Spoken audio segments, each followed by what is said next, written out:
Hey, what's up, everybody? Welcome to episode number 97 of the Audible Farm podcast. This episode's brought to you by Couchtown Coffee. Couchtown Coffee is roasted right here in Iowa, and I'll tell you what, if you make an order, they'll ship it to your house. It's that easy. You don't have to go anywhere, and in this weird time we're in right now, that's pretty awesome. So they'll just ship coffee right to your house. That's the end of the story, and it's amazing coffee. So check it out, www.couchtowncoffee.com, and you can find a coffee you like there. Make an order. Let them know Audible Farm sent you by entering the code word Eleanors. The code word this week is Eleanors. It will save you 20% on your order. That's pretty awesome. Why are they doing that? Because I'll tell you what, Couchtown Coffee loves music just as much as we all do. So check it out, www.couchtowncoffee.com. Enter the code word Eleanors. Save 20% on your order. It's that easy, guys. All right, what else do we got here? Oh, we're sitting down with Cheyenne Voss and Seth Espe of the Eleanors. Well, I say of the Eleanors because, they may or may not be going through a name change. So check them out, and we're going to talk about that in the upcoming podcast, so I'm not going to get too much up into it in the intro. But I sat down with Cheyenne, and Seth was in the background kind of quipping here and there, and I mean, it was a great episode. I mean, it was nice to have Seth jumping in here and there, and it's nice to sit down and talk with Cheyenne. I don't talk to her too much, but I've met her at shows, and we'd always be pretty friendly at shows, so it's really great to see these guys, still making music. They busted onto the scene as the Eleanors pretty quickly, and I'm kind of excited to see what they've got coming out soon. We talk about that in the upcoming podcast as well, so stick around. Hope you guys like it. It's episode 97 with Cheyenne Voss and Seth Espe. It's the Audible Farm Podcast with your host, Peter Stockdale.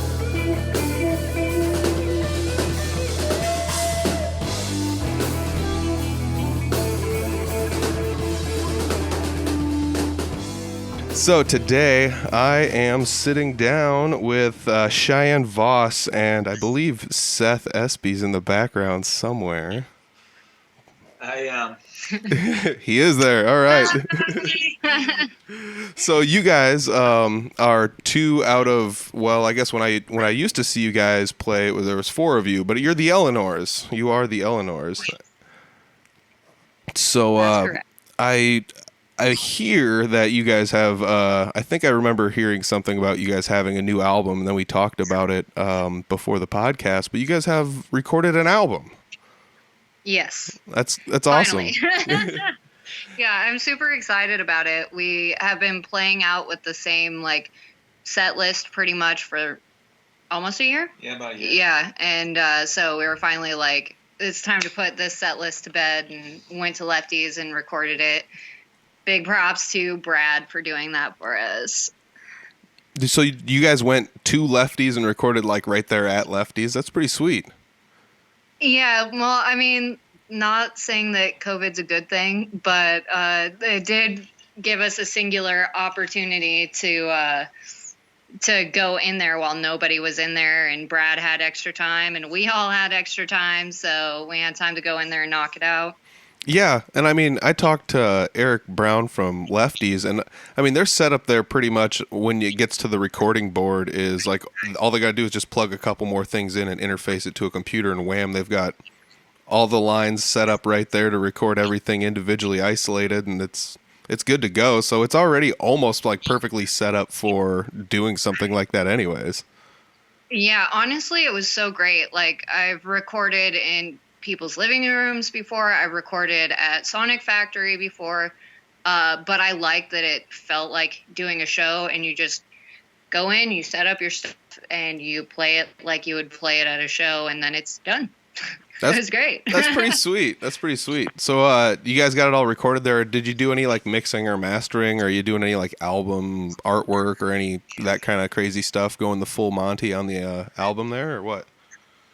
So we're not really sure because we're kind of going through a weird time right now. But so Brad did some mixing for us, which I thought was great. And then it was we don't know a whole lot about mixing and stuff like that. Let's just see if we can do anything, so that we can learn about it. And then we started doing that, and I don't know that we, I don't think we want to put that out. So we're probably just going to put out what Brad mixed. But we're definitely experimenting behind the scenes. And like we went to my house and shot a music video for one of our songs that's on the album. And I think we're planning to do that for a few more songs, which I'm really excited about. That is awesome. That is so cool. Music videos. Okay, I've got something here for music videos. Music videos need to be made by everybody because like every computer comes with free editing software, and you can do it like in the course of a week or two. You can change a couple locations. No. Everybody can do music videos. Yeah, everybody can do them. And honestly, like I think people when they're so focused on like doing their shows and getting their music to Spotify and getting themselves out there, overlook how much a music video can like capture your personality. Like I don't know about you, but I've definitely seen songs on YouTube that it's like if I heard the song on the radio, I'd be like, whatever. But like seeing it with the music video changed my mind about the song. I love either that. in a good or a bad way. Yeah. Okay. So like that's what MTV did to music. They made it more palatable because you could actually have a visual representation along with the music. So you could like a music video and technically not like a song, and the song might grow on you or something like that. You know. Yeah, definitely. And I mean, there's a bunch of cool music videos that are coming out that are just made, you know, I wouldn't say with like low end technology, but like you can use like most cell phones today have awesome cameras, you know, so why not rock one of those? But I've seen some pretty sweet ones coming out of like the Good Devils and TV Cop, you know, they're always making some pretty awesome music videos. Good Devil. Ones, yeah. Dude, Good Devils are crazy cool. I don't know how they do what they do, but they're fancy. Talented guys for sure. Yeah, that's some devil magic right there. Like, Oh, that's like one of the favorite things about the punk community, though, is like a lot of us know the other people in the, you know, community, and we all kind of get along with one another pretty well. It's pretty awesome. And like one of the rougher things, though, is trying to get a new member in the band. So like we'll come back to the new album and the music video here in a second. But you guys were talking about how you are looking for a female member. I saw it on Facebook, and you're looking for a guitarist, and a female one specifically. yes. There's so much reasoning behind it. A huge part of it is like we live in a city that's like 250,000 people. So I know like 150 musicians that are out and playing and doing stuff. And I could name less than 5 other than me that are female.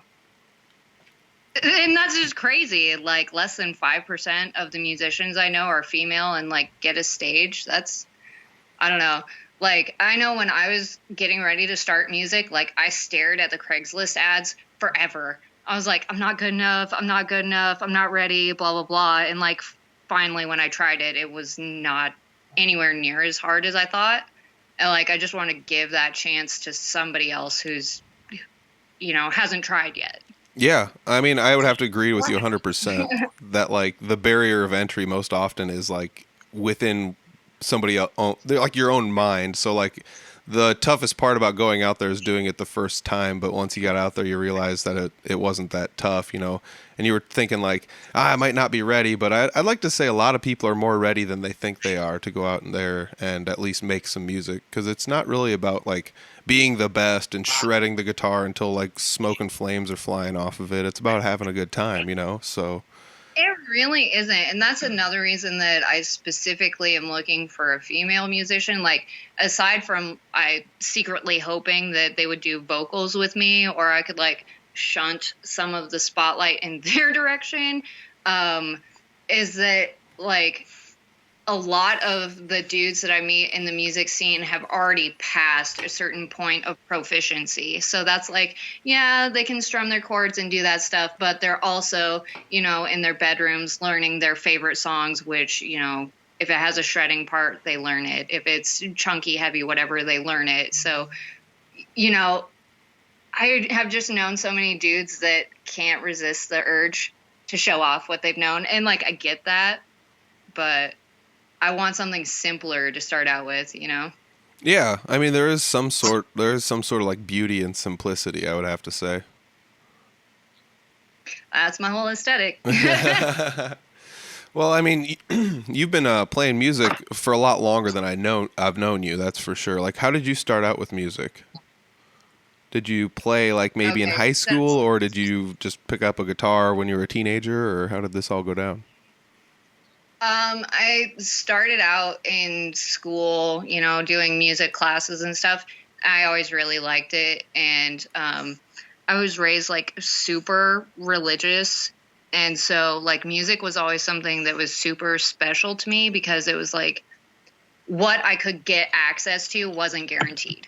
Like it's not like everybody else where you could just like turn on the radio and listen to whatever you want and form your likes and opinions. Like it was like, okay, well, you can't listen to this kind of music. You can't listen to that kind of music. So every time I heard something that was new and different, I was just like so grateful to even hear it, So I've always loved music. And when I got older, every time I had a chance to do music, I was like doing it in school, in the shower, like just walking home from school, like thinking up music, Mm-hmm. And then when I was like, after my oldest kid got a little bit older, I was like, I think I finally have time to like try and do a band. And that's when I joined my first band, which was the Witch Elm. Oh, cool. And fun factoid, like several people in our music scene have like tangentially been related to that. Like I know Emery from the Sleepover at one point in time was doing stuff with the Witch Elm. And I know that our drummer from the Witch Elm for a while was the drummer in Three Finger Betty. Oh, cool. And so like it's a little bit of crossover there that I think is really sweet. And I'm currently in Three Finger Betty, so yeah. I mean, that's that Yeah. like what is it, like 7 degrees of separation or the something like that? 5 degrees Yeah, of separation or Kevin Bacon or something. I don't know. Yeah. But that's really For cool sure. though. I mean, like even I've heard of the Witch Elm, and I've had ties to the music scene down there, like third party wise. Like I've been really good friends with the current drummer of Three Finger Betty since I was in high school. So, and he's been, the drummer in Dark Mirror and a handful of other projects. So, I've had my finger on the pulse, but I haven't really seen too many of the bands. But there's a few that I recall hearing quite often back in the day, and Witch Elm was one of them. So that's pretty cool. You were playing with them. Well, I don't know now because of the pandemic, and our drummer and other keyboardist in the Witch Elm are like taking it super seriously. So we haven't gotten together at all since COVID started, and we were just getting ready to do a new album. Oh wow! Like we were going to record in April, and then it was like, no. I mean, there's been bad things that have come out of this, but like also good things though, like the album and you guys making a music video and things like that. So it's good that people are finding ways to take the good with the bad. Yeah, for sure. Yeah. So how did the Eleanors start out then? How do you go from that to the Eleanors? Okay, so I think I had just like wrapped up an album with the Witch Elm, and like we're really stable with our schedule for meeting and stuff, and so it's like no unpredicted practices. We practice at the same time 2 times a week, like clockwork. I was like, I think I have enough time and desire, and I'm just an easily bored person. Like, yes, I would like to be in a band. So I started like looking for something else that I could do, and I auditioned with a couple of groups, like a couple of people jamming, a couple of people that were actually in bands or whatever, and there was always something that made me be like, nah. But then I saw this ad on Craigslist that was like, we are looking for a female singer for our pop punk band. At that point in time, I was like, I'm writing way more songs than I'm using in the Witch Elm. Maybe I should just hit these guys up and see if they want to take some of my songs, since they're looking for a female front anyway. And then I got there, and like it occurred to me that there are just not that many like very active female musicians in Des Moines, and I was like, they're gonna have a hard time finding a female front for this band, I think. And so I was just like, yeah, let's do it. You know, they're fun. Like, I immediately clicked with all of them, and it was just forever a thing after that. That's pretty cool. Who all was in the band at the time?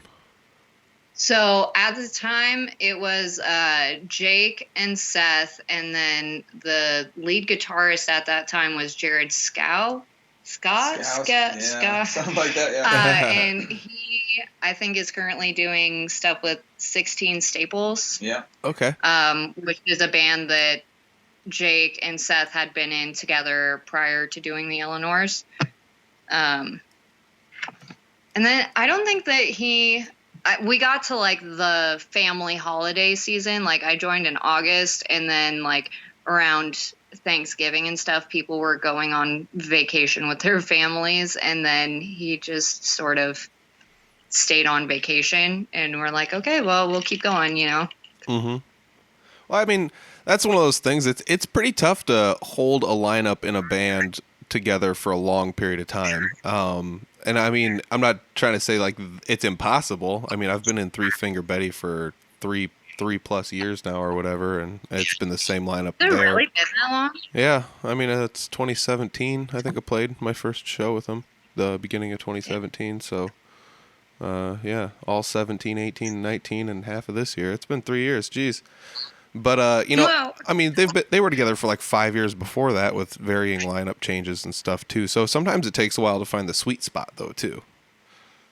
Yeah, it does. And I think part of that is that, okay, everybody has a different selection process, but I know that some people select for musical talent over personality compatibility. Yeah.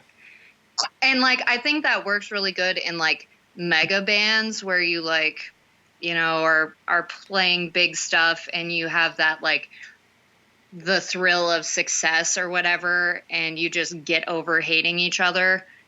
And then, you know, you go your separate ways afterwards, and then get together, and it's like a job. But if you're, you know, in a town like Des Moines, like, you have to like each other on some level, and you have to be compatible on a personal level. Like, I don't know. Yeah, there definitely is something to say to that. I've known bands that have had lineup changes because of that, you know, and sometimes because you're compatible now doesn't mean you'll be compatible 5 years from now, you know, and just because you're not compatible 5 years from now doesn't mean 10 years from now you won't be, and you might like each other again. You know, it's just the way that the world works. There's that weird ebb and flow of just having that personal relationship with somebody that you're kind of working with, but it's like you're both working at an extreme hobby or something, you know? Yeah. I don't know. That's part of the reason for our like new lineup search right now is just like from the time that, not like when I immediately started the Eleanors, but pretty early in, they were like, hey, we like your songwriting style. And I was like, hey, I like the music that we're doing together. And there's just like not a lot of music that's like it. No, there's not around here at all. No. Yeah, not around here, but not like really elsewhere either. And I don't know if that's just because like I grew up listening to pretty much only country music and oldies, but I really love rock and roll or what. But it's just this like weird sound that is hard to describe. And like we don't if we wanted to compete, we don't really have competition. Not saying that we're great, we're just different. So like when I realized that, I was like, why don't we just like write a bunch of stuff and see how far we can go, you know? But a lot of people around town are like, this is just how I unwind after I, you know, do my week's worth of work, or how I get away from the stress of life or whatever. And I am not about that. Yeah, and I mean, I get the concept because it is nice to have like just a nice escape to play, but it is also kind of rough when you're trying to establish something. Maybe not, like you said, it's not like we're all trying to make it big and tour the world or anything, but you also want don't want to waste your time at this hobby either. So it's tough to find like-minded individuals that are on the same page as you, because someone might have like really big dreams and someone might have no dreams or aspirations at all, and it might not mesh very well. Yeah, I've always been like a super ambitious person for somebody who had not a lot of like leg to stand on, you know what I'm saying? Like, if you look at my life, you wouldn't think that I'm an ambitious person, but like with music, for example, even when I wasn't in two bands and doing all this stuff, like I set aside a chunk of my day every day. It's not like I practice my guitar like twice a week or something like that. There's like an hour of my day at least where I'm going to sit down with an instrument of some kind, and it does not matter how bad it sounds. I'm just going to make sound come out until something new happens or I'm frustrated and I try again tomorrow. And not a lot of people are like that. So did you play in high school or junior high or anything like that? Or what was the first instrument you picked up? I think the first instrument that I picked up was like my voice, I guess. I count that as an instrument. A lot of people don't. When I was growing up, my grandma had a like really out of tune piano in the closet, and we didn't have any music books or anything like that, but I had a skill for like, if I had heard a song, I could remember how I heard it and play it again on the piano. And once I just heard that I had that skill, like I was like, oh my God, the whole world is open to me. I can do any instrument. And like, that's not exactly true. I mean, but beyond a point, it is. Yeah, I mean, if you have the piano down, you can learn pretty much anything because it's like it's like the most simplified instrument as far as laying out what music looks like in front of you. Yeah, I mean, the absolutely. flats and sharps are all there. You can count your way to figure out where everything's at all the time. It's pretty simple. But I mean, like you're pretty much playing the game Simon, but like with the radio and a piano in your grandmother's closet there, and it's like you hear something on the radio and you just try to play it, or was it you're just playing from memory? Like I remember hearing this song once, and let's see if I can do it. It was pretty much just from memory, like songs on favorite movies that I had seen, or like the couple of CDs that floated around my childhood. Like if I could remember it, I try to play it. But I also like very early on developed a dislike for playing other people's music. Not like I think music sucks, because I love music, but like there's something special that goes on your head when you kind of reach your arm in there and you're like, let's see what I can pull out and do. Like I developed a love of trying to create music as opposed to repeat what I had heard really early on.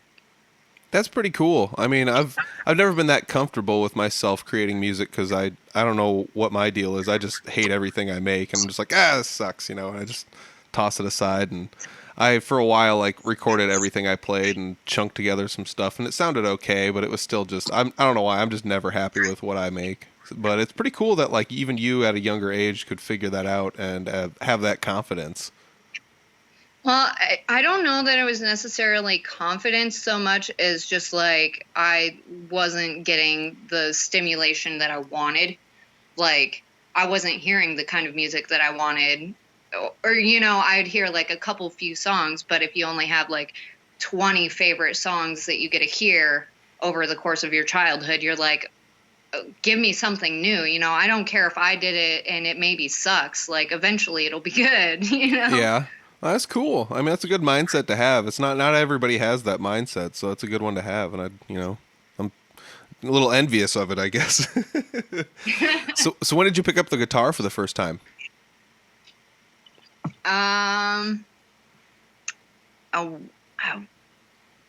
Let's see here. Probably when I was like 13 or 14. Like I was still living in Des Moines. Like I was still going to school with Brad from Lefties. So yeah, I had to have been like 13 or something. I picked it up. I was so bad at it. So bad. I don't think any of us were that good at the guitar the first time. It is not really an intuitive instrument. And I definitely took the backwards approach of learning it. Like a lot of people pick it up and they get a chord book Yep. And they learn their 3 or 4 chords, and they're like, yeah, I can rock out. But I don't know, was having a blonde moment or something, so I approached it like the piano. I was like, okay, I'm going to learn how to play these melodies on this dumb instrument. And so that was very unfruitful for a lot of years.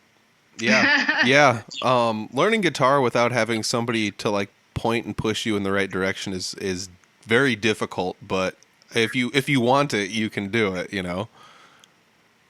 Yeah, absolutely. Yeah, I mean, so how did you overcome that then? How did you get past that like roadblock with the guitar? Because like you said, if you're just trying to play melodies on it, it's not intuitive. And I'm not trying to say the piano is easier than playing the guitar, because I'm not good at the piano, and I'm definitely better at the guitar than I am at the piano. But like I said, the piano, it's all just kind of laid out there in front of you. It's pretty easy to see. You go this way, they get higher. You go that way, they get lower. You know. I don't know. It just like, I'm a very flexible person when it comes to like creativity. So like, yes, I couldn't do regular chords, but I like learned how to arpeggiate stuff. And at first I was taking forever to like learn these very intricate, folksy arpeggiation things that were just super frustrating. And then I took a super minimalist approach, and I was like, okay, well, I'm going to let my head fill in all of the space in whatever music I'm making and just kind of hum along while I dink around on my guitar. And I tried on a bunch of different musical instruments.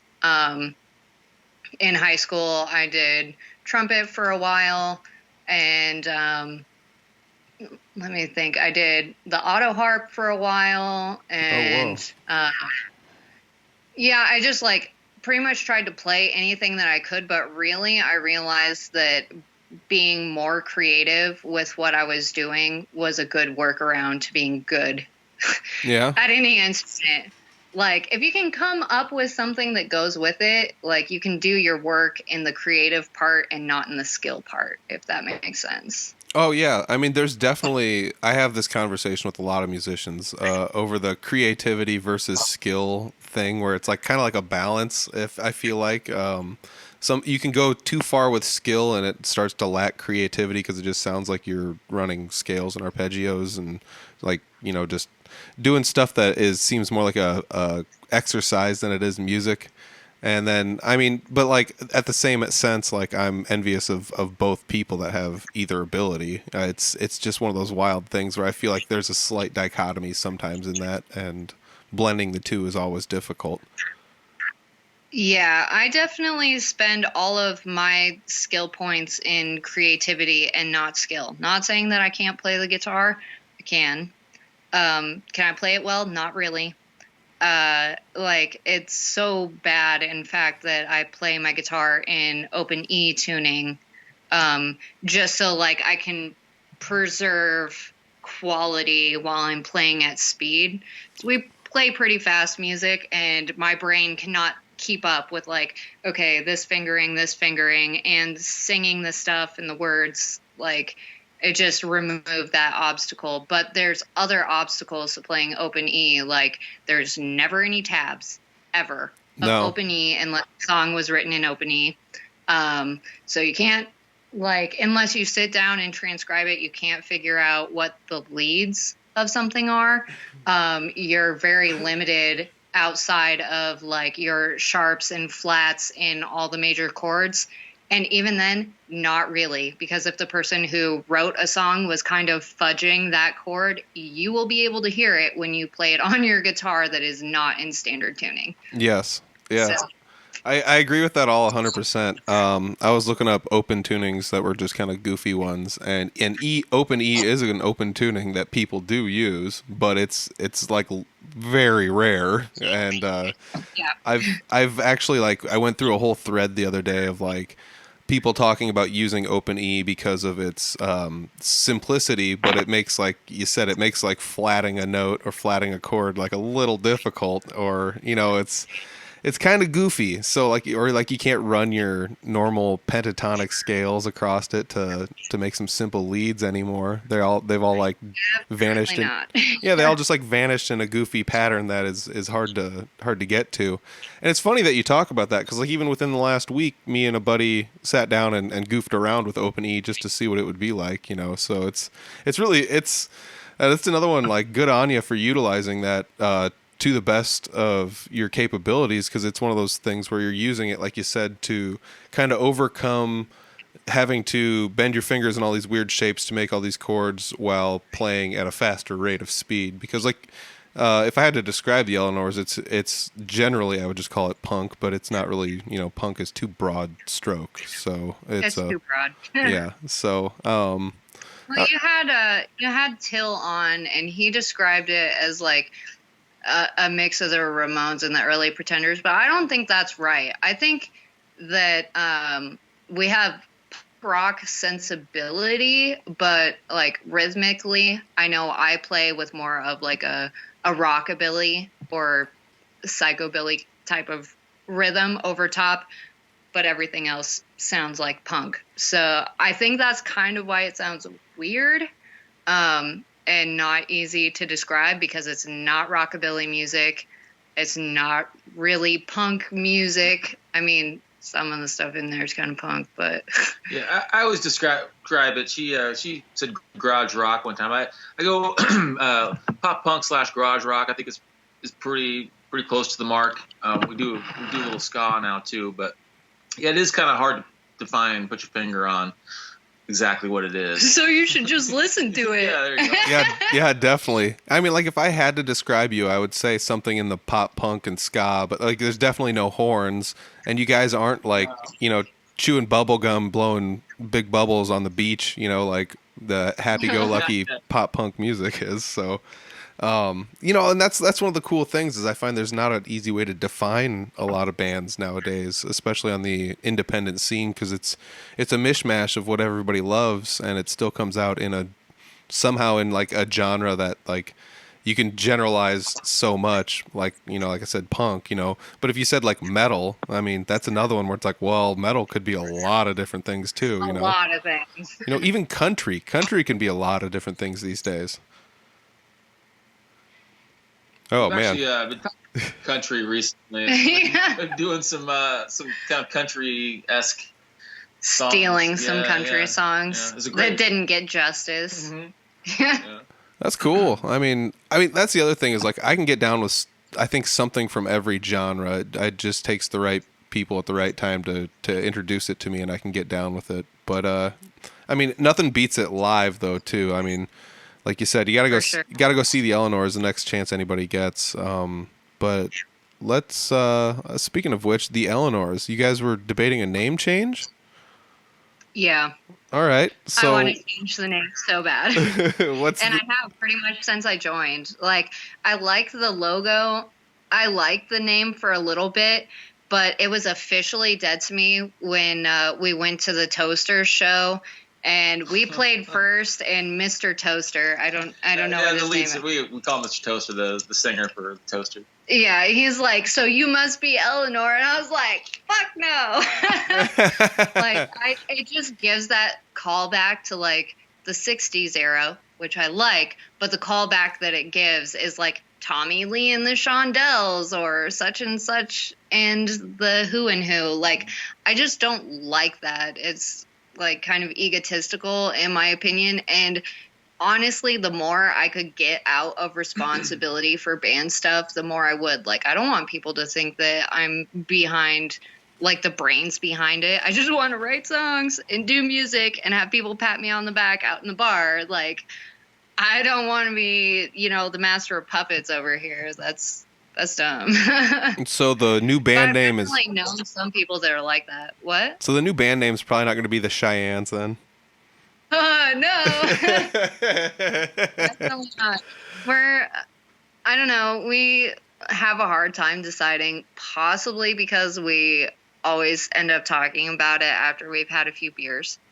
Yeah. But like, we've come up with like a lot of interesting names, and it's like some names like the Shit Biscuits or Shit Biscuit, we wouldn't use because it would like limit, you know, like people who have a family friendly something, or, you know, yeah, it's not going to be PG-13 rated event. They're not going to be like, and next up, Shit Biscuit. Yeah, you're not going to get any all ages show anymore. Your name's not going to be outside on the marquee at vaudeville anymore. You know, like, right?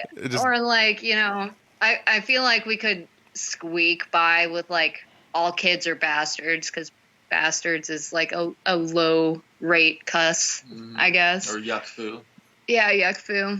Yuck foo. I don't know. Like, we just write them all down in a notebook like all the time. Yeah, it's kind of a good time really with lineup changes and the the quarantine. Just seems like a good time to do it. We're not in a super big hurry. We are going to keep the logo, but yeah, it's coming. We just got to decide on one. We may come up with like 3 to 5 that we really like, and we talked about doing maybe like a Facebook poll, see what people think of them, just for the fun of it. Yeah. But with the way things are now, we got a little time, and yeah, we'll get there. If you're listening to this podcast and you have a bossy girlfriend, like she likes to make decisions and do stuff, we would love her. Like, I have this theory about like submissiveness in bands, and maybe that's a wrong like term to use, but bands work best if either everybody decides together or there is a decision maker. Because if you have a bunch of people who are like timid about what they think and putting it forward, you will never do anything. And be like, hey, should we name ourselves the Wild Janets? And we'll be like, nah, that's okay. And then you either get stuck with like a name that you don't like, or you just never decide. Yeah. I mean, I get that too. Cause I mean, if you have, if everybody's decision makers, that means everybody gets to be in on the decision. But if you have nobody making decisions, then nothing gets done, and nobody books shows. If everybody kind of grants it all to one person, that's cool because that person makes all the decisions and they just go with it. But once you have like 2 people in there, 2 out of 4 or 2 out of 3 or 5, it's just kind of like, ooh, this is weird because these 2 people are going to start fighting about what's going on, and inevitably it's going to happen. So you can't really have just, like you said, you have to have everybody's helping the decision making, or it's just one person. Yeah. I don't know. The politics of inside of a band are really interesting. If you've never done that, never experienced it. Yeah. Like, they can be great or they can be a nightmare.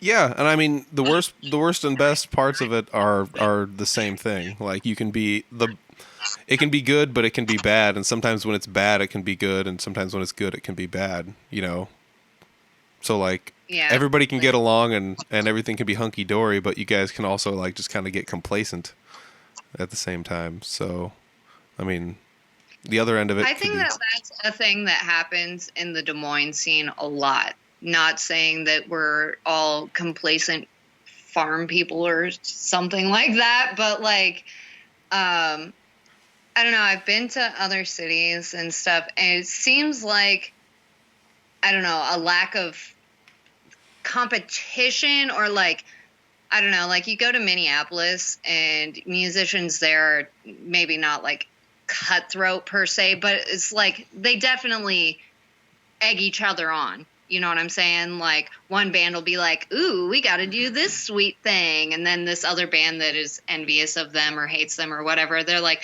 oh, we got to do something like that too, And it just like creates this sort of energy and momentum in the scene. But I feel like in Des Moines, a lot of people have a more laid back attitude, almost to a detriment. Like, I really love that there's not music scene drama all the time that is ridiculous. Yeah, that's one thing I actually really love about the music scene. At least the little circle that like Eleanors, Three Finger Betty are in. Everybody seems real supportive of each other, and like the Tuma bands, Uncle and Good Devils. Everybody's just real supportive and like wanting the best for each other. I really like that scene. It's been great to be a part of. Yeah, I definitely do. not every scene in every town is like that. Not every music genre lends itself to that very easily either. And like you said, if you go to bigger cities, they get a little bit more cutthroat with what's going on, and more competitive, I guess, would be the thing. And it's not that we lack friendly competition. You know, we don't lack any of that here in Iowa at all. But we also like really. I think it just comes down to we all really enjoy doing what we do, and we enjoy seeing other people enjoy doing what they do. You know, so if I get to go see, like you said, a TV cop show or an Eleanors show, or it really doesn't matter. I mean, it's really cool to see people play. I recall once going to play we were playing the late show one week at Vaudeville. And we showed up to load in, and you guys were headlining the all ages early show. And that was awesome. It was like the coolest thing ever because we got to stick around and, we load in some of our stuff, but it's like, I'm just going to lock my car and stand here and watch this set. It's not every day I get to see the Eleanors. It's one of those cool things where you're just like, this is awesome, and it's tough to describe, but if you just really enjoy it that much, I think that's what it comes down to. And a lot of us just enjoy each other's company and enjoy each other's hobbies. Yeah, absolutely. And enjoying to, go see other bands play that, that we played with, but we're fans of, and just supporting each other. I just really like that a lot. Yeah. I wish that people in the area, like when we first started doing stuff as the Eleanors with me in it, like there was this attitude, like, this is the trajectory that you have to take. Like, you have to get your material down, then you have to get it recorded good enough that you can send it to the owner of a venue, and then like hope, pray, whatever, that they let you on. And I think that a lot of people in the area who maybe are doing music in their basement or like haven't actually stepped out onto the scene yet, are like, think that it's more complicated than it is. Like, and I had that mindset too when we were playing in Eleanors, but really it came down. It's not. We just went out. Like, we were just like, okay, here's what we're gonna do. We're gonna go to some shows. We're gonna, like talk to these people after they go to show. Like, obviously, support them, have a good time, not be an ass kiss necessarily. Just like, be there and do the thing. And like when you talked to Till, something that you had talked about was how quickly we burst out onto the scene. And that was it. Like, it wasn't like some hard work thing. Well, there was some work involved, but a lot of it was just like, it sounds like these bands are playing, and I think that they're like kind of related to what we do. We should go see what that's like and go do it. And talk to the bands afterwards. And it really paid off. We made friends with a lot of different musicians and bands. And next thing you know, we're playing shows with them and having a great time. Yeah, I wish that more people in the area knew that, like, you can go out and approach musicians and be like, you did a great set, and I would really like to play with you in the future. I, very humbly, I also do a band, blah, blah, blah. And, like, just networking, connecting on social media and becoming friends, and 9 times out of 10, any rando musician in the Des Moines area that is from the Des Moines area will be like, let's give you a try. Like, I'm a little low-key tired of hearing, these bands that I've heard a bunch of times, and I always love hearing, new stuff, and they'll just, at least give you a try to go out, and maybe you face plant, but like, at least you get out there. Yeah. Like, I feel like a lot of people have that barrier in their head, and it really does not need to be. Yeah. I mean, like you guys said, though, like, I remember seeing you guys at shows that I would go to because I was just going to, and I mean, it was a little bit longer drive for me, obviously, but like, I just go to shows randomly in Des Moines, or if I was there for band practice or something, it's like, oh, there's a late night show at Lefties, I'll go to Lefties, and I'd go there and I'd see you guys there. And I remember seeing you guys at a lot of different shows and saying hi to you guys, and you guys were, it's one of those things, a lot of people in bands are like, how come nobody comes to our shows? And it's like, have you ever been to anyone else's show? You know, because sometimes all it takes is a little bit of support and people, you know, I'll give you a shot, you give me a shot, and then everybody finds out everybody's awesome. And all of a sudden we're all buddies and we're playing shows with each other and the world's great, you know, and it takes a little bit of a nudge, and sometimes it sucks because I'm a little socially awkward. I'm sure every musician is, but... Oh, my God. That's what alcohol's for. Yeah. Oh, man. Yeah, and I mean, that's one of the fun things, though, is just being able to go out there and network a little bit. And it's not like you guys just went to, like, 10 shows and were just like, hi, I play in a band. We should play with you sometime. And then you just quit going to shows. You guys kept going. I mean, you guys were attending shows all the time. We love going, yeah, we love live music. You know, at the core, but it was a good time. We made a real conscious effort to get out and sing, and then we just kept doing it because the bands were great. We had to have fun doing it, and they became friends of ours, and want to support them. Yeah, you know, even bands that you like don't necessarily like if there's, you know, one on the bill or whatever, like. Oftentimes, if you think that you don't like them, when you go, your opinion changes. Because, like, just the experience of live music, like, you can hear somebody on some sort of a record, a music video, whatever, and be like, I don't know if that's my bag. But you go and you listen to a couple other, you know, bands go, and you give them a chance. And then after you've kind of pulled the stick out of your ass, I guess, then you're like, wait, I like these guys. What? You know, and everybody else there is having a great time or whatever. It's hard to be a stick in the mud when you're surrounded by other people that are having a great time. Yeah, and it's hard to have a great time when you're surrounded by people who are being sticks in the mud, though, too. I mean, let's flip that around, you know, but it doesn't mean you can't, though, too. And I have to say, some of that I have the exact same experiences where I'll be like, I'm playing a show with these bands. I've never heard of them. You go online, you listen to them, and it's like, well, here's some live recordings. They don't do them justice. And you're like, oh no, this might not be great. And then you show up and you hear them live and you're like, whoa, this is way better than I thought it was going to be. And that's like some of the best part is like, I go in underestimating these bands initially and then they blow me away when I get to see them live, you know? Yeah, absolutely. Heck yeah. So you guys are on the hunt for a new female guitarist. Yes. Gotta give somebody a shot. Well, okay, not necessarily a guitarist, just like any female musician who plays a lead type instrument. Like, I'm not going to quit playing rhythm guitar probably because I'm good at rhythm, and also I have like a little bit of low key brain damage actually. So, from being epileptic, like I've just scrambled my brains on the floor a couple of times. So I don't really think that anytime soon I'm going to become a great lead guitarist, and I'm cool with that. Do you have to take any precautions with that when you play live shows? Like, do you have to tell the light guy, like, hey, tone it down a notch? So, okay, earlier you mentioned this show that you guys were loading in and we had played or were going to play. I can't remember how you said it. Yeah, that was possibly, no, it was hands down the worst show I think we've ever played. And it's like nobody's fault, but just circumstances really. Like, we got on a bill with a great lineup. It was a bunch of pop punk bands, like Kickstart the Sun was one of them. Was that Kickstart the Sun? As the Sun Sets? Yeah, it was that one.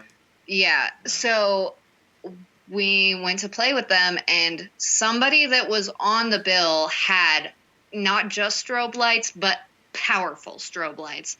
And I cannot stress enough, like, I know that people think that lights add to the experience, and I'm sure they do for people that don't have the same experience as me, but literally a couple of flashes of a strobe light is enough to make somebody who maybe has never had a seizure before, but is prone to them, have a seizure.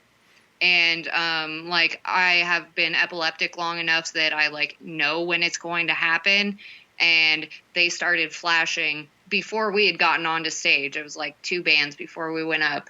And I was like, oh God, this is going to be bad. Like, I cover my eyes and, you know, turn around. And I was like, I really want to support this band. I'm just going to go upstairs. and like tried to power through it. And I don't really remember. I think I made it through the set. I just laid down on the stage. She was literally laying on the stage. I think maybe her guitar strap broke or something. Yep, so I remember that. The guitar down. Yeah, and so she's laying on the stage, and I think I was semi-standing on her at one point. But yeah, she had a rough go that night. Yeah, because I remember you guys were going to stick around and catch our set, but we were playing later in the bill, and you guys couldn't stick around, and that makes sense now. Yeah, we really felt bad about that. I think I talked to John about that. I had to take her home because she wasn't feeling great, and we felt pretty guilty about not being able to stick around for you guys because we were excited to see you because we knew you guys would be playing that night, and it was pretty awesome. You know, we were early show, you guys were late show, but it was a rough night for the Eleanors for sure. Oh God, there's some other stuff with other members. One member was having a bad night, another one ate a bunch of Chinese food and was about ready to throw up. So oh gosh, yeah, it was I think I was the only one without issues. I think I was having a good time, and they were all kind of on the last thread. God dang, that's crazy. I had no idea all that was going on. I thought you guys sounded great, so don't sweat it. We did it then. Yeah, okay. Fooled ya. Yeah. Oh man, that's funny. So like you got you two, you've got another drummer, Darius, I believe you said his name was. Yep. And you're looking for a fourth member, female member, which is I don't think it should be that hard. I think there should be plenty of female musicians out there. You just got to coax one of them into the spotlight with you. It shouldn't be that hard, but I started like months ago, like before Till decided that he was going to go his separate way. I was like, I really just wanted like a second vocalist or like somebody else who could do rhythm guitar and I would just be a vocalist or whatever. So I started looking for another female musician, and for a couple of months I've been like putting up ads and not getting any replies, which is weird. And then I realized that everything that I had put in the title, like female musician, was being taken down immediately. And I don't know who's doing that, but was that on Craigslist or Facebook, or where was that at? Yeah, that was on Craigslist. There's definitely some douche there flagging posts and talking shit about female musicians, and I'd like to figure that out because it's kind of bullshit. She had several ads flagged and pulled down that specifically mentioned female guitarists. So we actually have one up now that doesn't specifically mention female guitar, and it's been up for a while now. But it's kind of sad that that's the case. I mean, you got to chalk it up to maybe one douchebag, but it's working for him, I guess. I guess. Yeah, I mean, that'll happen, though. You'll always have retractors. I remember the very first episode I did, somebody sent me a message and pretty much told me Audible Farm will never work, and it was like, well, all right, and it was like episode 1, and I still have some people that, thumbs down things or like, send me bad reviews on different, social media platforms and things like that. It's like, well, and I know who they are, but it's just, I just let it go. Cause it's like, well, I'm not going to praise them or let them have their day even. I'm just going to let it go. Cause it's so dumb. Like, okay, I don't want to get on a soapbox here, but every single person who's like, ugh, you guys suck. You guys suck. No. Like, well, not every single person, but 90% of them can't do anything anyway. Yeah, like what do you That's do? their only hobby, is being like, you suck. That's right. That's 100% correct. I have no time in the world for dream killers. Like, Well, that's 100% correct. I mean, I played a show not terribly long ago, within the last 6 months, and so that limits when I played the show, but you could probably pigeonhole it down if you wanted to. But there was somebody there that was just like a heckler at a comedy show. It was absolute insanity. Like in between every song, just like yelled something at us, like, you should play this instead, like you get done and they'd be like, that song sucked, and it's like, what are you doing? Like, you get up here and play this, and it's like they can't play anything. That's the issue. Yeah. That makes me so mad. Like, I hope that anybody that's listening to your podcast, if they desire that kind of attention, more people in the world need to know that you can yell positive stuff. Oh my God, yes. You don't have to be an asshole. You can just be like, yeah, I love you. And the band will be like, yeah, we love you too. And the crowd will be like, yeah, we all love each other, or whatever. Like, you don't have to be a jerk to get attention. You can just say something positive in that space, and then everybody heard you say it, and they don't think you're an asshole. Like, yeah, what's so hard?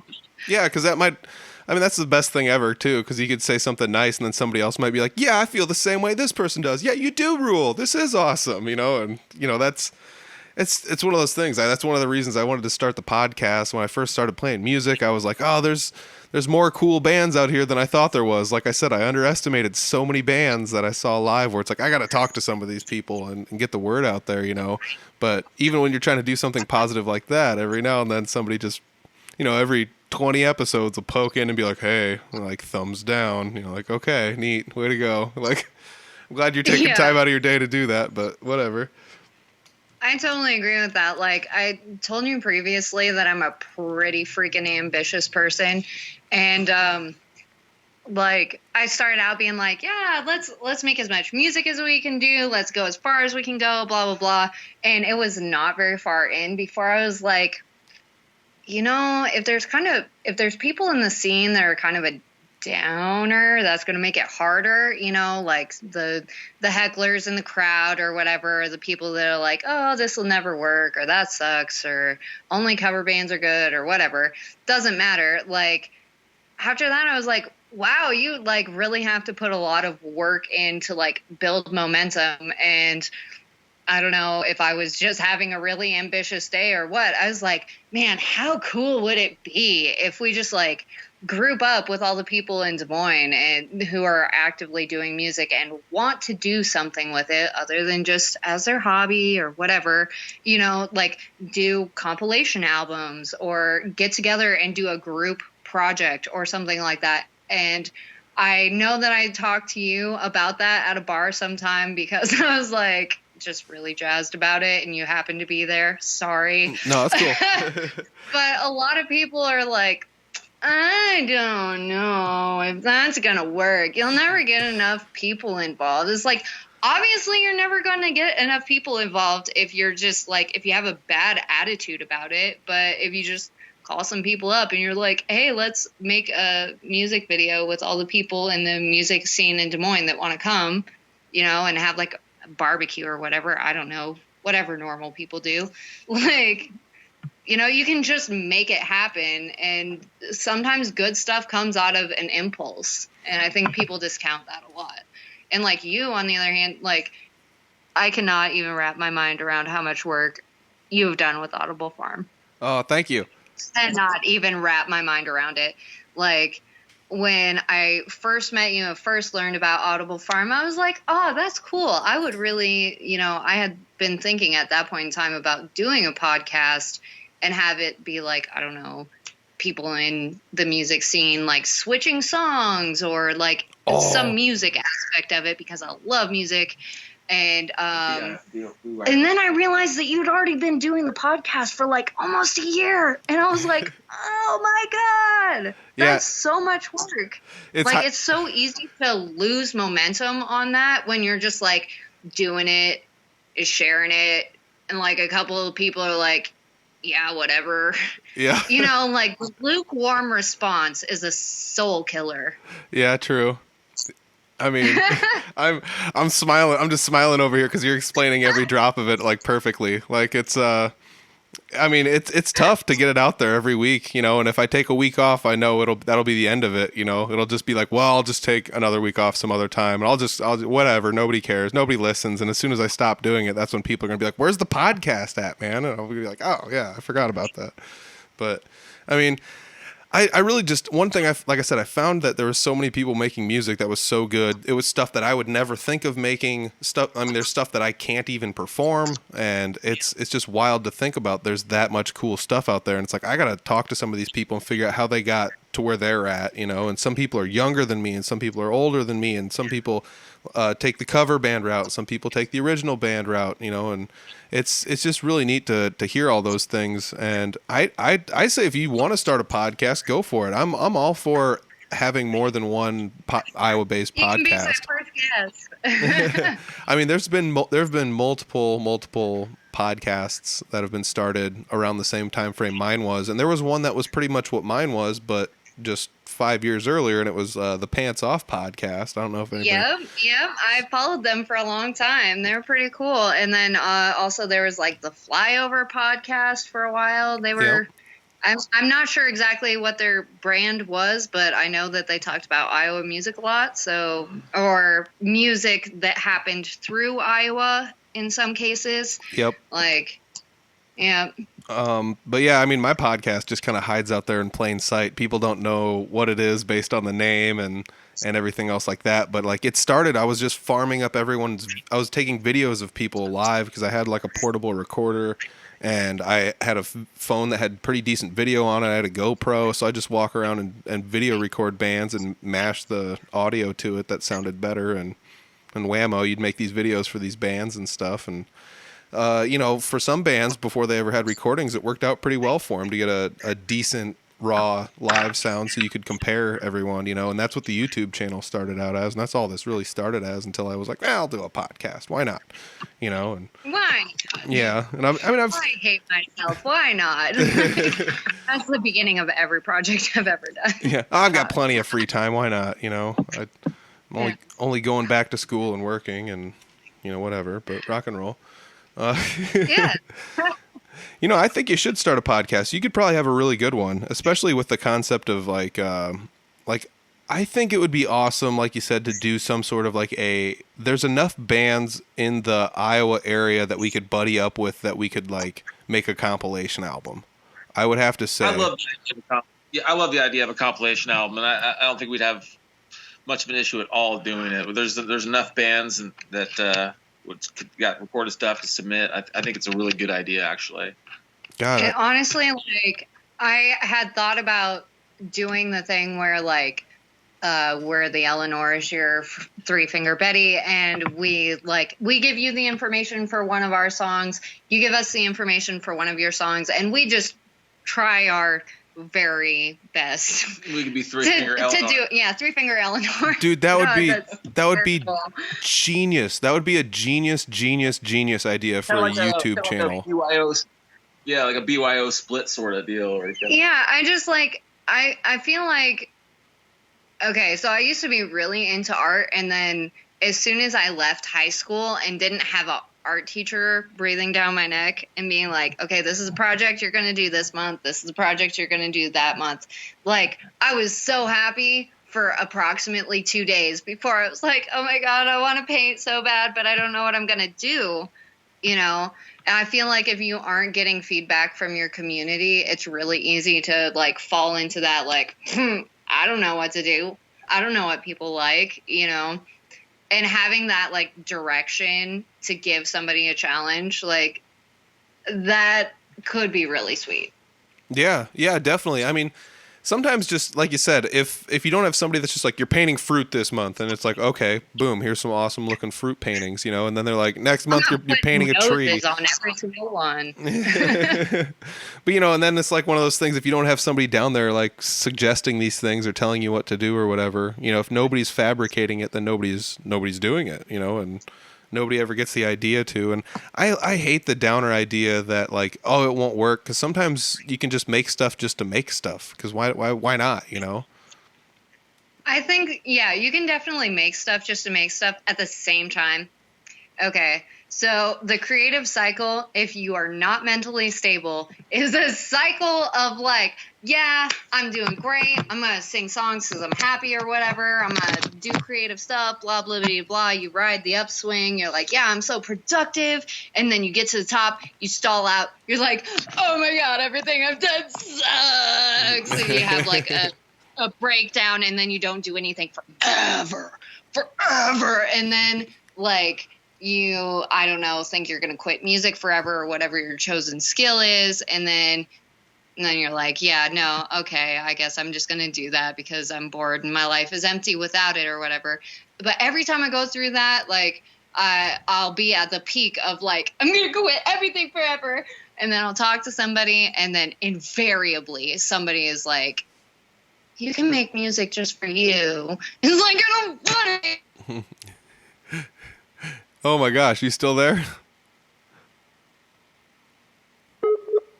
Oh, we got a poor network connection here. Let's see if we can splice this back together. Oh, sorry. We're back. Okay, sorry. No, that's cool. But like, yeah, no, invariably somebody was like, you can make music just for you, and it's all about, music that makes you feel good. Like, if you make something just for you and you get enjoyment out of it, then that's good enough. And on some days, that's true, but that's not true for everybody. Like, there's two different kinds of musicians, and well, maybe not. There's probably more than that. But in my mind, there's two kinds of musicians, and one of them is the kind of musician that, like, the music is the vehicle for their ego. And then the other one is, like, the musician that the music is the vehicle for them to communicate stuff that they can't communicate otherwise because they're so socially awkward. Oh yeah, man. I mean, that's Three Finger Betty on like almost all the social media sites is anti-social rock music, and it's just a bunch of us that wouldn't normally go out of our way to talk to people or say anything, and here we are up on stage making music together. But if you're that kind of person and you're like reaching out, like, I don't think that a lot of people that listen to music or consume art or consume things that are created creatively or whatever, I don't think that a lot of people realize that that's like a sort of a contract. Like, it's not an actual contract, but like some people just bork along and they're like, okay, I'm going to read this thing. I'm going to watch this thing. I'm going to listen to this music, whatever. And there's really no mind for like, there was somebody who made that. And if you think that it's good, 110% of the time, somebody who made it, if you're like, wow, that was really good. Like, it touched me on some level. It entertained me for 5 minutes. What the hell ever. Like, that's a huge thing to the person that made it. And a lot of times the consumer just like, blink, blink. That wasn't a sentence. Yeah.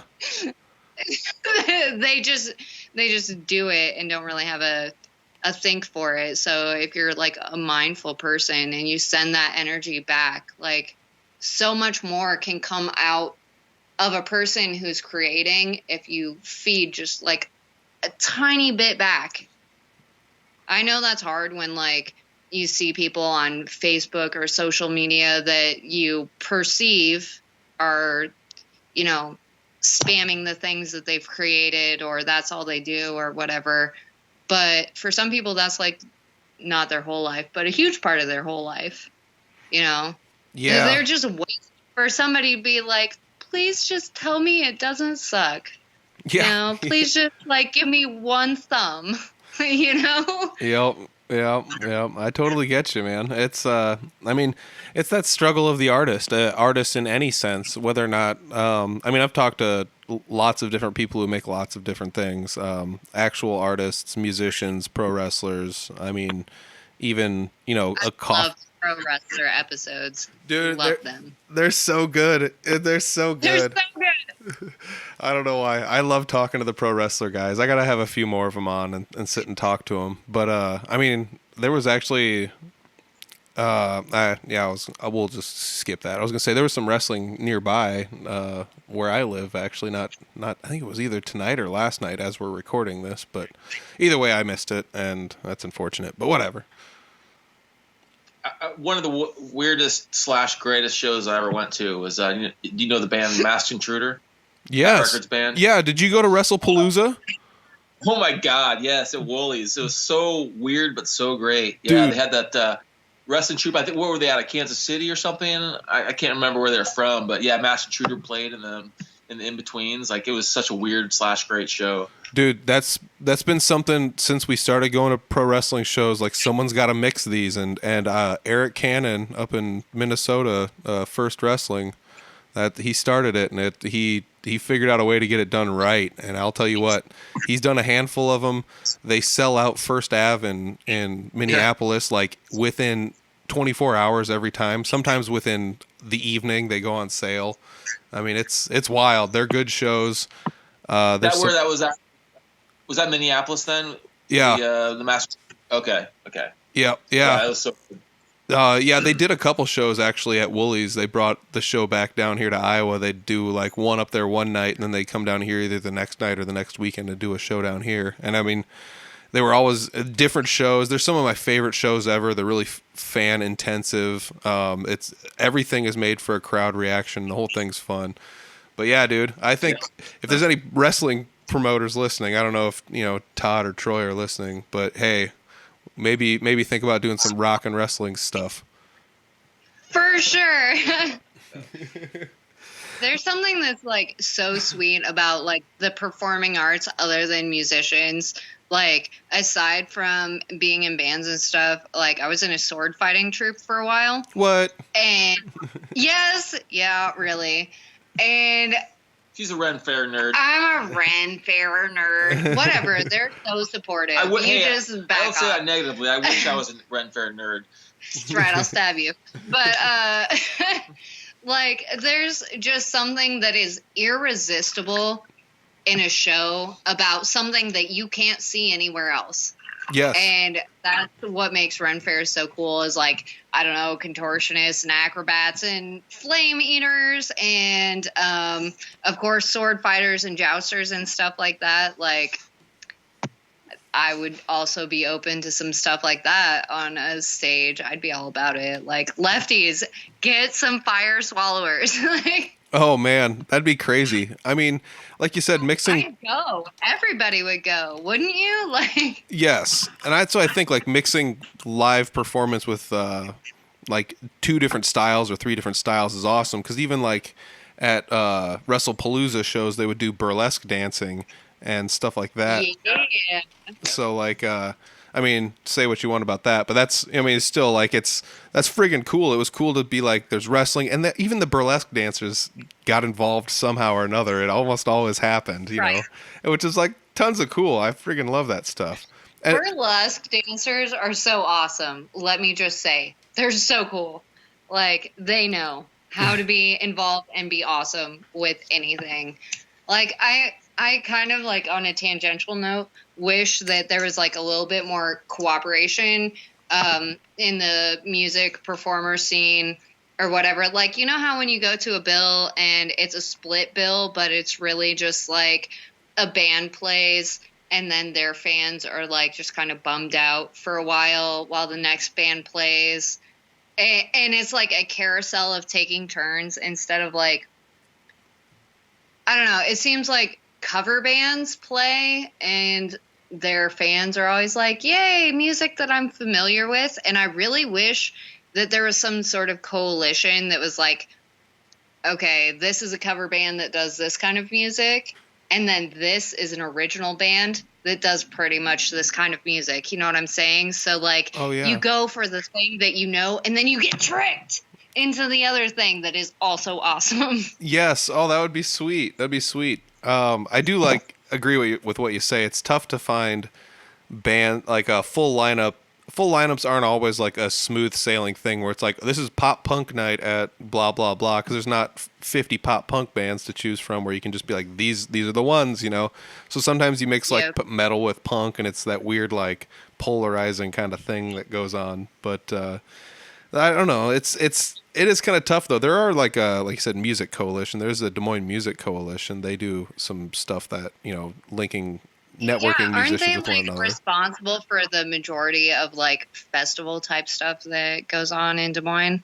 Yes, as a matter of fact, they even have a podcast. I think it's called In the Bird Room with Jordan Mayland, I believe. I'm saying that out of memory. I'm going to look it up right now so I don't get it wrong, but I believe that is right. Let's see here. I'm going to audiblefarm.com and scrolling down to the bottom because I've got a link to it, because that's how I roll. I link to everything I like, because why not? Yeah, it's In the Bird Room with Jordan Mayland. I had it right. Boom. Yeah, I know the scene. Woo! Look at you. But you were talking about mixing performing art type things. I even remember Iron Maiden once did like a mix 50-50 type show with a magician on stage. And what? It's a little cheesy, but it's actually really awesome. So if you look up Iron Maiden Magic Show on Google, you will find a link to it right there. It's long, but it's good. And it's pretty sweet because Maiden even plays like background music while the guy does magic tricks and stuff sometimes. So Oh my God, that's so great. yeah, and like how cool would it be to mix something like that up? Yeah, I just want people in the area to try anything, like literally anything, and just see what's up, you know? Like, why not? Time doesn't exist anymore. Like, half of everybody hasn't been to work and God knows when, and then half of everybody else hasn't stopped being at work since God knows when, and it's just like a really weird time. Like, we should just be weird. Yeah, well, yeah, I agree with it 100%. I think there needs to be more connectivity that goes on between even within your own like little microcosm of the scene or wherever. Everybody needs to kind of reach out and see what everyone else has going on and maybe mix it up, like you said, make a compilation album or something, you know, like the Eleanors present like our top 5 favorite EPs, you know, or something, you know, and then you can slide one of yours on there or something, you know, like one of your new ones or something. Sure. Like there for a while, like oh my God, almost a year ago we had a month where we like did 2 shows a week almost. It seemed like I think it was September. I think it was September, yeah. And we booked the first show, and then after that I was like, okay dudes, here's what's up. Like, I don't usually like to wear the pants in the band, but sometimes I do. And then I say stuff like, I want to try and make sure that we have at least one band that we haven't played with every time we do a new show until we're done with all the bands that we know or can find easily. You know what I'm saying? Yeah. Like, there's some people that, like, I understand having a niche and, like, playing with people that you're comfortable with playing with, and it's a great scene and you know it's going to be great, but like, I don't know, crossover events are great. Yeah, like, definitely. We had really great shows with people we barely even knew, and we were just like going on a hope and a dream, you know, and it was awesome. Yeah, we played some metal shows, some more like indie rock type stuff, but they all worked and we had a lot of fun on all of them. Yeah, man. I mean, I love going to those kind of shows, you know, because like I said, you always seem, for me anyways, I always seem to get a little surprised by what I see, because even if it's not something that I would normally do, that's usually enough to like open my eyes and be like, whoa, I didn't know how to do any of this stuff. Yeah, I think that like people are also under the impression that like people's likes are more specific than they are. Like, nobody has only black metal on their Spotify and that's it. Yeah, nobody does. Like, yep. Maybe some people are embarrassed to like admit like, yes, I like black metal and Britney Spears or whatever, you know, like maybe some people are embarrassed to admit what the other thing that they like is, or the other things that they like are. But when you're in a group of people, like, it all kinds of fades away. Yeah, definitely. I mean, that's one of the nice things about finding the right group of people to hang out with, where nobody can be like, "Oh, you like this, and you're a poser, or you suck," or you know, nothing like that. That's kind of, I don't know. There's nothing worse than just having somebody, you like, check out this cool thing I found, and someone's just like, it sucks, and you're like, oh no, it's No, so crushing. I'm a loser. Yeah, I'm such a Everybody loser. who says you're a poser should just like lose a finger immediately. Yeah, especially because it like went out of date like 30 years ago. Yeah, I feel like, like calling people posers is kind of a young person's game. I think the older you get, you realize that, like Cheyenne was saying, that nobody's tastes are just one thing, you know. And myself too. Like I went through that when I was a teenager. Like, oh, screw you, you're a poser, you know. Like, but now, you know, I might have a little Britney Spears on my Spotify. Not actually Britney Spears, but you know what I'm saying. Oh, you're a poser. Yeah, it's Christina Aguilera, but we get it. Yeah, exactly. Yeah. Congratulations, you only like one kind of music and 3 chords. Good for you, dude. I mean, that's one of the things that is kind of tough about like certain areas of certain scenes though too, because some of it is almost like I gotta put on, you know, want to down on any scene, so I'm not going to be too specific. But I got to put on the clothes that are scene specific, and I've got to do all of these scene specific things. I got to have these pants on and this kind of a shirt and those kind of shoes. Otherwise, people are going to think I'm a weirdo or whatever. God, I hate that so much. It is kind of tough. It is like I've never been like the most socially adept person. Never. But I really don't understand why that is. Like, other than like wanting to be able to identify who your person is at a concert, like, oh, they kind of get me at a glance. Like, the chances that we might get along are significantly higher than these other people who are dressed another way. Like, I get that, but I don't get it at all.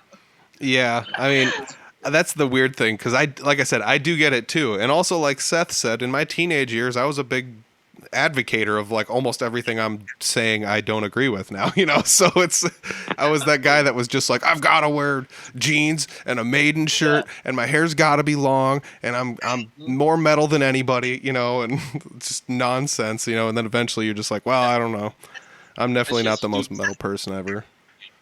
Okay, one thing that like I've just got to say is like my whole opinion of music like changed and dissolved after I listened to Axis of Awesome's 4-chord song. Yeah. Like, I don't know anything about music. I'm surprised that we've talked for like almost an hour about music because I don't know anything about it really other than doing it.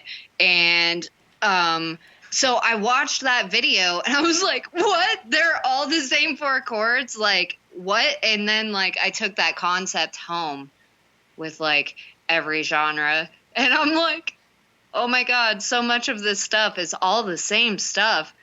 Like, if you don't do music, you just listen to music and you're like, yeah, rocking out, whatever. But once you start doing music past a certain point, like, do you ever hit the point where you're like, it's all the same? Yeah. Like, you pick up a folk song and you're like, if I just change which beat I accent, all of a sudden this is not a a punk song, it's a folk song. And like, oh, if I change one of these chords to a minor chord, like it changes to a grunge song. And you can play like any song in any genre that you want with like no effort at all. And you're just like, why does anybody like market this?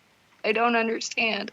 Yeah, I mean, there's a lot of music that it has a weird, I mean, there's so many songs that have been covered in a different genre other than what they originalized in. I mean, there's so many like pop goes punk, punk goes metal, and like all these other types of crossover mishmash type albums that have happened, and it's really neat to hear that kind of stuff because it's like, how could this have been portrayed if somebody else had done the work, or how could this be looked at in a completely different light? An easy thing to be for all that for anybody that plays guitar would be like, how can you make this sound good on an acoustic guitar without going like super nuts and trying to play power chords and stuff? So like pretty it up with open chords and bar chords and nicer things, maybe slow it down a little bit and see what you get, and you can turn a lot of crazy songs into something that you never even knew they were originally, and you're still using basically the same chord structure and the same stuff. It's just comes out completely different. That's so much of me, like, dinking around in my attic.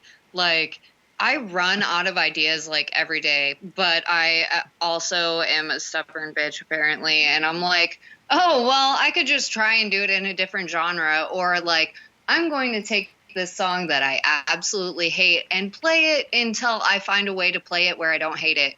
Or like, how can I edit this thing to, change the tone of it entirely? Like, how can I change the message of this song by like changing just a couple of words? And like, I just dink around with it endlessly. And it's crazy how much you can do with not a lot of effort. Yeah. I mean, that's the crazy thing, though, is sometimes dreading taking any effort is more effort and more draining than just taking the little bit of effort to do something in the first place. Oh, absolutely. Definitely. So, I mean, that's... Go for it. I was going to say that's definitely how I got to the point where I was like, I can do a song, and I can do a song tomorrow, and I can do a song the day after that. Like, I didn't start out being able to write songs. I was like, okay, I'm so done with this. I'm going to cover a song that I don't like every day until I learn how to write a song. And I think I made it like 3 days before I was like, I don't care how bad this song is. I'm so done with this punishment that I've assigned myself. Like, man, that's crazy. That's a crazy concept to take on, but it kind of motivated you, I guess. Yeah. Highly recommend, even though it sucks so much. So today, we're sitting down. It's Cheyenne Voss and Seth Espe's been in the background chiming in every now and then. Thanks for that, Seth. I really appreciate it.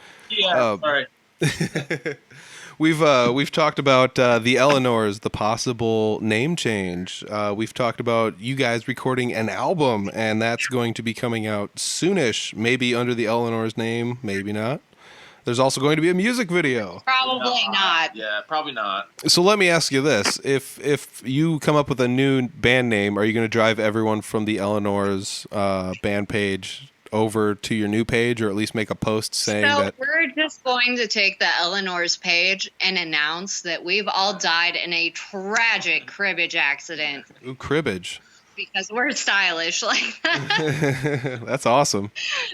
Yeah, no, we'll probably keep all the same social media, just change the name, and then maybe like in parentheses formerly the Eleanors until people get used to it. And like Cheyenne said earlier, we'll be keeping the same logo, so that'll help. With the recognition of the band or whatever. But because that was actually a concern of ours with changing the name, that we had such good momentum in the beginning, and we got not decent fan base or whatever locally. But so we'll keep all the same social media and all that. Just kind of change the name. Awesome. So I'll hopefully people we are. Yeah, I'll post links down to the Eleanor's stuff, and as long as you have some way to steer people in the correct direction from there, we'll go with that for now. So otherwise, be on the lookout for the rebranded Eleanor's coming out in sometime soon. I'm stoked to hear the new album. Stoked to hear what songs you got recorded. I'm super stoked to see the music video. I've been big on music videos lately. I've got if you go to the Audible Farm YouTube channel, there's a playlist of music videos from bands from Iowa that I've started compiling there. So we'll get that on there for you guys too, definitely. But I gotta say, hey, thanks for taking time out of your day, sitting down, talking with me and everything. I feel like we covered pretty much everything, right? We did. We totally did. All right, good. Well, I gotta say thanks again, guys, and don't go away. I'm gonna end the recording, but don't go away. But thanks. All right, thanks, bye. Peter. Oh, baby. There it is. Episode 97, everybody. I'm stoked to see what the Eleanors, or whatever they decide to call themselves, come out with. I have all the links for the Eleanors down below. Make sure you follow them. And I'm sure if Cheyenne and Seth end up making a new name for their band and they can't consolidate the Facebook pages, they'll probably just steer you in the right direction from the current social media. So check it out. Check out the Eleanors. And hey, I'm stoked to see what they come out with here, I guess probably before summer's over with. Like they said, they recorded some new songs and got a new video coming out. That's going to be pretty cool. So I'm pretty stoked to see all that stuff. And it's always cool when people are creating things and working together and kind of doing like we were talking about, giving everybody just the high fives all around. Everybody likes doing what everybody's doing, and we all support one another. And I feel like there's a little bit of a change happening in the music scene where everybody's kind of realizing the importance that we have, generally speaking, and we're all kind of sticking to each other's guns and saying, hey, I appreciate what you're doing, and everybody's going to each other's shows, and it's pretty cool. There's nothing cooler than playing a show and looking out in the crowd and seeing somebody who could be playing a different show, but they're at your show watching what you're doing. I mean, maybe they didn't book a show or something like that, but it's really cool to have that happen. Other musicians, watching musicians is one of my favorite things ever. That's one reason I like to go to jam nights and things like that too, is it's just packed full of musicians and everyone's just enjoying everybody's company, and it's always a fun time. So hey, check out the Eleanors, scroll down below, check out the links I got down there, and stay tuned for some of the cool stuff that they've got coming out. Like I said, by any name whatsoever, it's still going to be cool. So it's worth checking out. And hey, if live shows start happening again and the Eleanors by any name decide to start playing shows here again, I'm stoked. I can't wait to see them live. I can't wait to see who they end up bringing into the fold and making everything work out, because it's really cool to have a little bit of diversity, in the music scene. It kind of gets old when it's just a bunch of, grubby dudes up there just playing guitar. No offense to all of us grubby dudes up there playing guitar. No, we're all, great people. I'm just kidding. Anyways, so...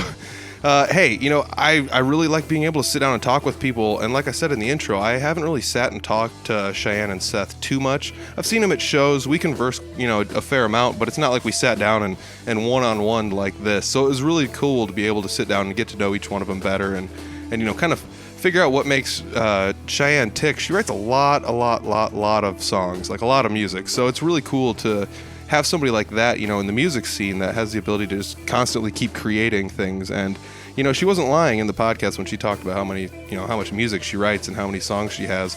I'm certain that she's got more songs in her catalog than quite a few people have. So I'm stoked to see that she's got an outlet. I'm stoked to see that, her and Seth are doing the Eleanors thing, or by any name, I guess. I'm still going to say it like that. But the Eleanors, like I said, scroll down below, check them out. Check out some of their past material, and if they rename themselves, that's probably where they will announce it, is on the Eleanors page. So check it out. And hey, I gotta say thanks to everybody for listening. I gotta say thanks to Seth and thanks to Cheyenne for joining me, because it takes a lot to take some time out of your day to sit down and converse with somebody you have no clue who they are, and I really appreciate you guys doing that for me. So thank you guys very much. I'm just a guy sitting at a computer Skyping with people, but it's pretty cool. We have fun conversations and people are listening, so it's really neat. I gotta say thanks to the listeners. Thanks to Couchtown Coffee, sticking with us week after week after week. It's worth checking out, everybody. CouchtownCoffee.com. If you missed the code word, scroll back to the intro and check it out. You might be able to save yourself 20% this week. Woo! All right. Hey, that's it. I'm out of here. I hope you guys enjoyed the podcast this week, and peace.